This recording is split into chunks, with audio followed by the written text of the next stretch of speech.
For Notes from the Air, selected later poems by John Ashbery. Ashbery's is one of the best and most intense poetry productions of the 20th century. Its famous difficulty does not repel, it invites. It offers a sight of survival, a real mirror for human beings today, providing a place of honor and dignity for the very personal and secret hidden in everyone.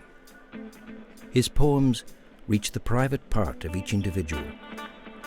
No wonder he has declared in interviews that he's like everybody else. The body breathing inside the poem is as much himself as ourselves. But the person who knows how to observe, and therefore how to be unique, is John Ashbery, ungraspable, inexplicable, and as mysterious as the Delphic oracle. Interesting people of Newfoundland. Actually, I think in Canada you say Newfoundland, but in the States we tend to say Newfoundland, but I'm not sure if that's true. What? Newfoundland, okay. Well, I won't change my pronunciation until later.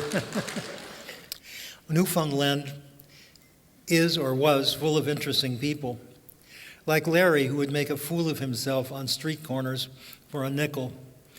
There was the Russian who called himself the Grand Duke and who was said to be a real duke from somewhere, and the woman who frequently accompanied him on his rounds. Doc Hanks, the sawbones, was a real good surgeon when he wasn't completely drunk, which was most of the time. When only half drunk, he could perform decent cranial surgery. There was the blind man who never said anything but produced spectral sounds on a musical saw. There was Walsh's with its fancy grocery department. What a treat when mother or father would take us down there, skidding over slippery snow and ice, to be rewarded with a rare fig from somewhere. They had teas from every country you could imagine, and hard little cakes from Scotland, rare sherries and Madeiras to reward the aunts and uncles who came dancing. On summer evenings in the eternal light, it was a joy just to be there and think. We took long rides into the countryside, but were always stopped by some bog or other.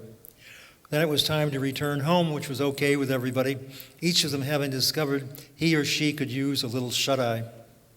In short, there was a higher per capita percentage of interesting people there than almost anywhere on earth. But the population was small, which meant not too many interesting people.